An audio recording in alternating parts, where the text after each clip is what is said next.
आज मुई एटीएम के जैसे और पैसा उठावाती अथेल ही जैसी।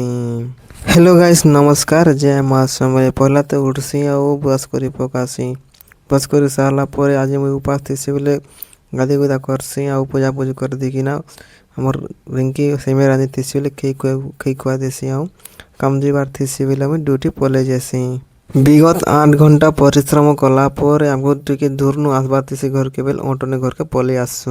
एन घर के आसला पर मते मार्केट जीवार थी बोले मोर भांजी संगे मार्केट पले जैसी। देन सेनु मते एटीएम रु पैसा टिके उठाबार थी बोले एटीएम के जैसी जे बहुत टाइम है किचिर किचिर करूला। देन फाइनाली मैं 500 टଙ୍କା उठाबार थी 500 टଙ୍କା उठे पकासी।